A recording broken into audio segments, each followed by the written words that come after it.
A little boy went to play under a tree at the edge of the village.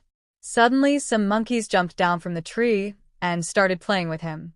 They played hide and seek, flew bamboo kites, monkeys jumped on lines, and danced by pulling the boy's hand.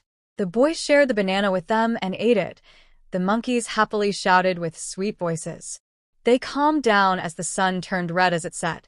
The boy shouldered the bag and said, "I'll come again tomorrow," and the monkeys squealed assent.